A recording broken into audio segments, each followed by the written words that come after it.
Hello students and welcome to our next lecture series that is organizational behavior। तो इस subject को हम unit wise एक एक करके कवर करेंगे और समझेंगे कि ऑर्गेनाइजेशन बिहेवियर है क्या। ऑर्गेनाइजेशन बिहेवियर के पहले आपने प्रिंसिपल्स ऑफ मैनेजमेंट सब्जेक्ट पढ़ा था या कई कॉलेजेस में या सब्जेक्ट्स में इसका नाम है फंडामेंटल ऑफ मैनेजमेंट, जिसमें आपने शुरुआती तौर पे पढ़ा था कि मैनेजमेंट एक्चुअल में है क्या। और इस सब्जेक्ट में आपने मैकेनिस्टिक अप्रोच के ऊपर आपने ज़्यादा पढ़ा था, जैसे क्लासिकल थ्योरी हो गई। क्लासिकल थ्योरी में हमारी एडमिनिस्ट्रेटिव मैनेजमेंट जो हेनरी फ्योल ने दी थी, देन साइंटिफिक मैनेजमेंट जो एफ.डब्ल्यू. टेलर ने दी थी, और ब्यूरोक्रेसी जो मैक्स वेबर ने दी थी। तो क्लासिकल थ्योरी हमारी फोकस करती थी मैकेनिस्टिक अप्रोच के ऊपर, और उसके बाद जितनी भी थ्योरीज़ आई हैं जैसे न्यू क्लासिकल थ्योरी, हॉर्थॉन एक्सपेरिमेंट हो गया, और भी कई सारी थ्योरीज़, ये सारी थ्योरीज़ हमारी फोकस करती थी ह्यूमन अप्रोच के ऊपर। तो मैकेनिस्टिक ऑर्गेनाइजेशन में क्या कहा गया है कि हम ऑर्गेनाइजेशन को कैसे बनाएं, कितने लेवल्स होते हैं, क्या स्किल्स चाहिए, तीनों लेवल्स में कौन सी स्किल्स होनी चाहिए मैनेजर्स के पास, और हम प्रोडक्टिविटी इनको हम कैसे और ज़्यादा इंक्रीज़ कर सकते हैं। इन सारी चीज़ों के ऊपर ज़्यादा ध्यान दिया गया है। और यहाँ पे जो हमारा ऑर्गेनाइजेशन का सिस्टम है वो एक क्लोज सिस्टम में वर्क करता था। बट न्यू क्लासिकल थ्योरी या जितनी भी आगे की थ्योरीज़ बनी हैं, ये सारी थ्योरीज़ फोकस करती हैं ओपन सिस्टम के ऊपर। क्लोज सिस्टम और ओपन सिस्टम में क्या डिफरेंस है? क्लोज सिस्टम में हमारा कोई भी इंटरेक्शन नहीं होता है एक्सटर्नल इन्वायरमेंट के साथ, और ओपन सिस्टम में हम डायरेक्टली डील करते हैं एक्सटर्नल इन्वायरमेंट के साथ। अब बात आ जाती है एक्सटर्नल इन्वायरमेंट की, तो एक्सटर्नल इन्वायरमेंट में आ जाता है हमारा पेस्ट, मतलब political environment, E economical environment, S social environment and T technological environment, जो डायरेक्टली इम्पैक्ट करता है या डायरेक्टली अफेक्ट करता है हमारे इंटरनल ऑर्गेनाइजेशन को। और जो जो चेंजेस हमारे एक्सटर्नल ऑर्गेनाइजेशन में होते हैं उसी के अकॉर्डिंग हम इंटरनल ऑर्गेनाइजेशन में भी चेंजेस करते रहते हैं। अब क्योंकि ऑर्गेनाइजेशन में हमारे पास ह्यूमन रिसोर्सेज भी होते हैं और मटेरियल रिसोर्सेज भी होते हैं, तो मटेरियल रिसोर्सेज में क्या आ जाएंगे? जैसे मटेरियल रिसोर्सेज में आ गया हमारे कंप्यूटर्स, लैपटॉप्स, हमारी मशीनरी, हमारे इंफ्रास्ट्रक्चर, चेयर टेबल, कैसा इन्वायरमेंट है, वो सारी चीज़ें आ जाती हैं हमारी मटेरियल इन्वायरमेंट या मेटलिस्टिक इन्वायरमेंट में। दूसरा है हमारा ह्यूमंस, क्योंकि ऑर्गेनाइजेशन में इन सारी चीज़ों के साथ अल्टीमेटली काम करना है ह्यूमंस को।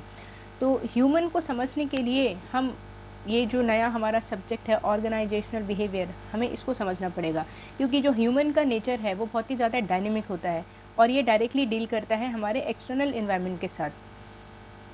और इन सारी चीज़ों को अच्छे से समझने के लिए हम ऑर्गेनाइजेशनल बिहेवियर सब्जेक्ट इस सेमेस्टर में हम इसको पढ़ेंगे। तो जैसे कि ये आज आपका फर्स्ट लेक्चर है, तो इसमें हम पहले बात कर लेते हैं हमारे ऑर्गेनाइजेशन बिहेवियर के सिलेबस के बारे में। तो इसमें आप यूनिट 1 में जो टॉपिक्स हैं वो हैं introduction to organisation behaviour, its nature and scope of organisation behaviour. तो ऑर्गेनाइजेशन बिहेवियर क्या है, उसका क्या नेचर है, उसके फर्दर ऑर्गेनाइजेशन बिहेवियर के क्या स्कोप्स हैं, इनके बारे में हम डिटेल में हम डिस्कशन करेंगे। Next is challenges and opportunities of OB. तो challenges and opportunities of OB में हम टू मेजर फीचर्स के बारे में हम यहाँ पे पढ़ेंगे। First is liberalisation of economy and second is globalisation of economy. तो लिबरलाइजेशन ऑफ इकोनॉमी का मतलब होता है कि फ्री इकोनॉमी मतलब कि कोई किसी भी तरीके का बिज़नेस कर सकता है, अपने प्राइस को वो किसी भी रेंज में रख सकता है, वो विद इन द नेशन कहीं पे भी जाके कोई भी बिज़नेस सेटअप कर सकता है। और लेकिन इसकी वजह से क्या है कि कंपटीशन बहुत ज़्यादा इंक्रीज़ हो गया है, और ऑर्गेनाइजेशन के अंदर जो ह्यूमन का बिहेवियर है उसके अंदर बहुत ज़्यादा प्रॉब्लम्स आ रहे हैं, और मैनेजर्स को डील करना पड़ता है इन ह्यूमन के बिहेवियर के साथ। सेकंड इसमें टॉपिक है हमारा जैसे ग्लोबलाइजेशन ऑफ इकोनॉमी। तो अब अगर देखें तो हमारी इकोनॉमी जो है वो ग्लोबलाइज हो गई है। तो यहाँ पे दो तरीके की चीज़ें होती है ग्लोबलाइजेशन में, कि या तो हमारे मैनेजर्स जो हैं वो आउट ऑफ द कंट्री मतलब फॉरेन में जाके काम करेंगे, तो उनको क्या प्रॉब्लम्स फेस करनी पड़ेगी, और या फिर कोई भी ग्लोबलाइज्ड ऑर्गेनाइजेशन या फॉरेन की कंपनी हमारे इंडिया में आके काम करती है, तो हम इंडियंस को उनके साथ क्या क्या प्रॉब्लम फेस करनी पड़ती है इसके बारे में हम पढ़ेंगे। तो इसमें आपके फर्दर कई सारे टॉपिक्स आ जाएंगे, जैसे क्रॉस कल्चरल डाइवर्सिटी क्या है, मर्जर एंड एक्विजिशंस क्या है, changing work profile, work force diversity क्या है, इंक्रीजिंग क्वालिटी कॉन्शियसनेस, कि आजकल हम लोग बहुत ज़्यादा कॉन्शियस हो गए हैं क्वालिटी को लेके, तो इसमें मैनेजर को कैसे डील करना है। न्यूअर ऑर्गेनाइजेशन डिज़ाइन, जैसे पहले हमारे यहाँ पे जो है वो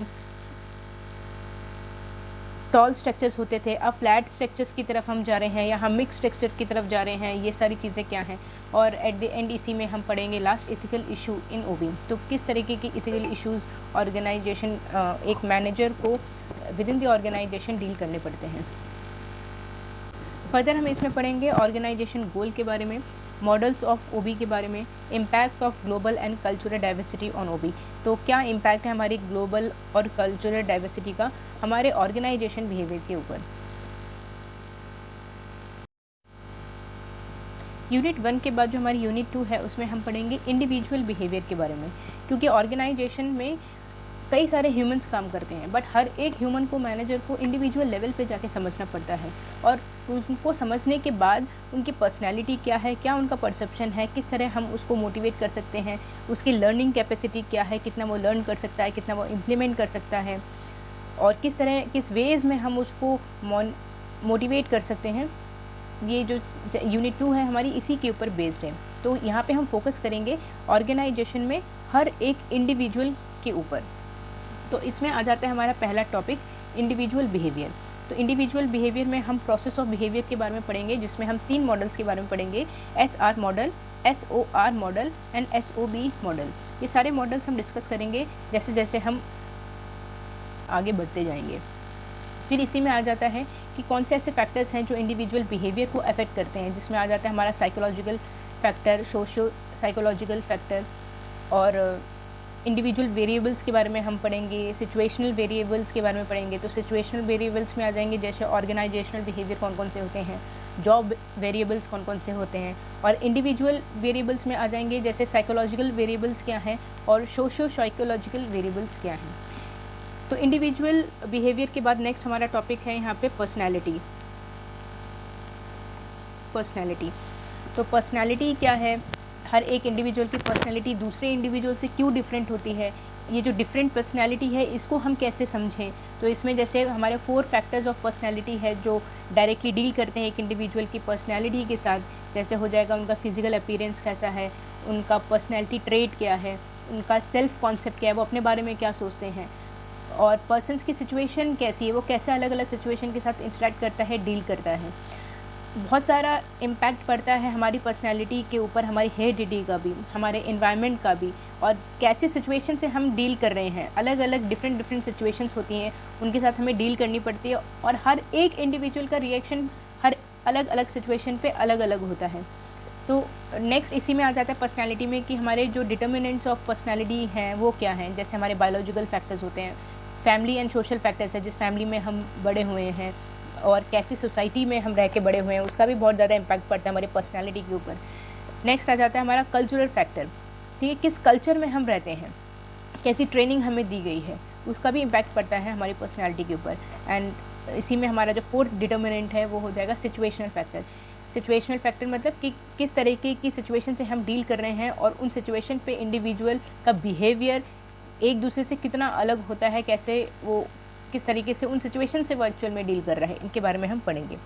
पर्सनैलिटी में ही फर्दर हम पढ़ेंगे पर्सनैलिटी ट्रेड्स के बारे में।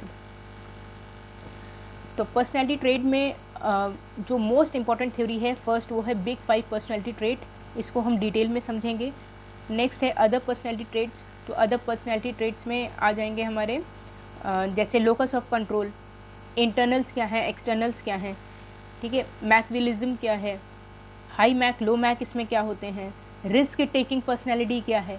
तो कई सारी पर्सनैलिटीज़ आपने देखी होंगी जो हाई रिस्क लेती हैं, कुछ पर्सनैलिटीज़ होती हैं जो रिस्क नहीं लेना चाहती हैं, वो स्मूथली बस ऑर्गेनाइजेशन में काम करना चाहती हैं।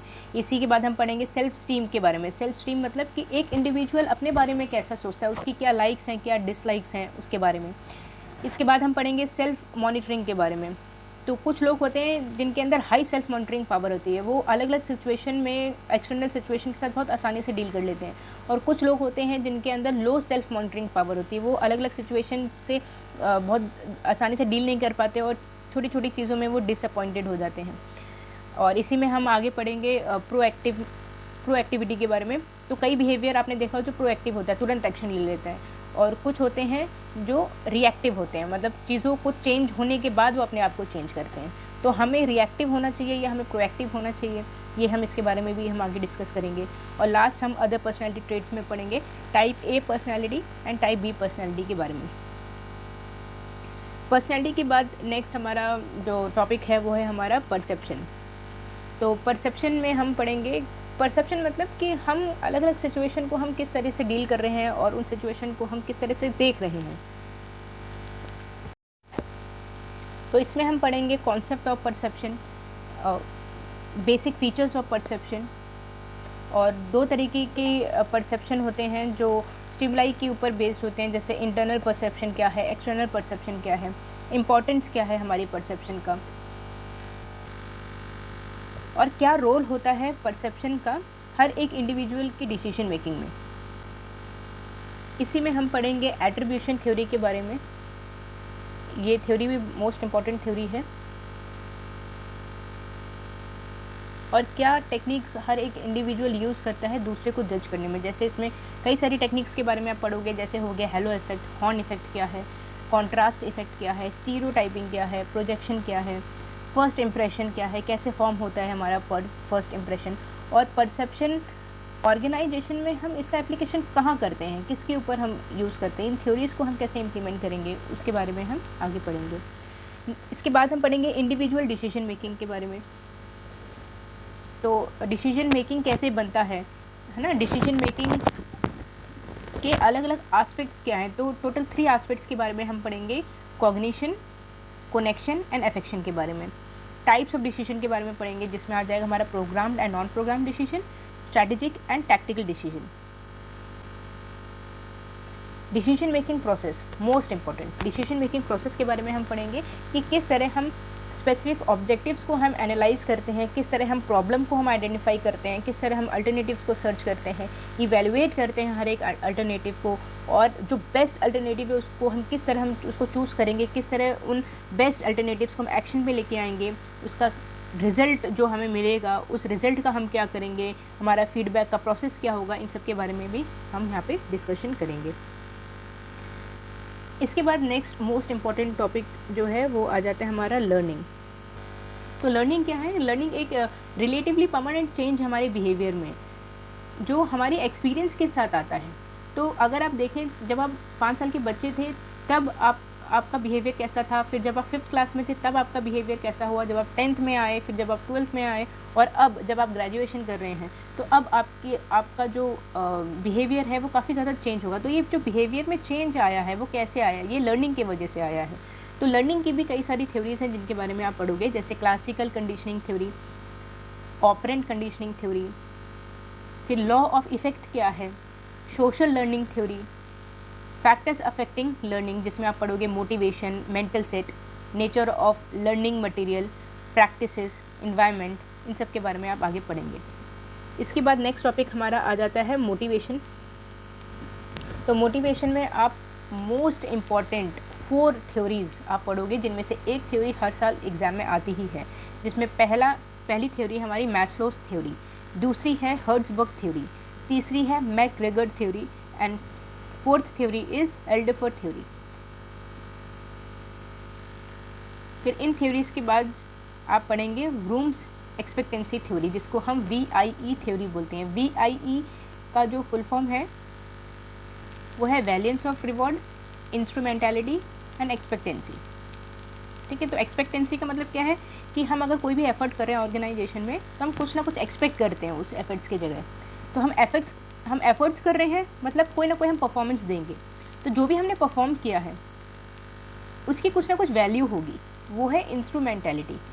ठीक है, और उस परफॉर्मेंस के बदले हम एक्सपेक्ट करते हैं कुछ ना कुछ रिवॉर्ड, तो वो रिवॉर्ड क्या है, वैलियंस ऑफ रिवॉर्ड। तो इन थ्योरी के बारे में भी हम आगे डिस्कशन करेंगे।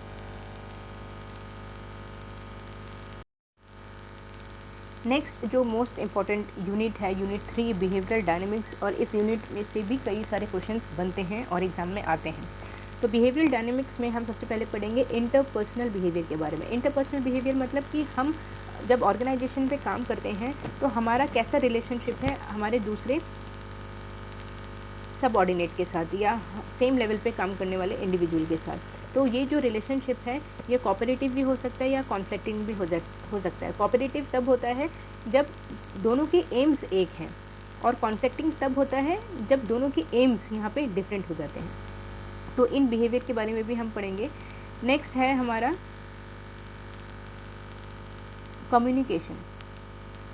तो कम्युनिकेशन के बारे में हम पहले भी क्योंकि पढ़ चुके हैं, लेकिन इसमें हम थोड़ा और डिटेल में पढ़ेंगे कि कम्युनिकेशन है क्या, इसकी क्या डेफिनेशन है, कम्युनिकेशन का प्रोसेस क्या है, सेंडर क्या है, कैसे वो मैसेज को सेंड करेगा, एनकोडिंग कैसे होती है, चैनल किस चैनल में वो उसको सेंड कर रहा है, रिसीवर उसका क्या रोल है, वो अपने मैसेज को कैसे डिकोड करता है, उस मैसेज को कैसे वो समझ पा रहा है, और अल्टीमेटली फीडबैक क्या है, इन सब के बारे में हम पढ़ेंगे। तो इसके अलावा हम कम्युनिकेशन नेटवर्क्स के बारे में पढ़ेंगे।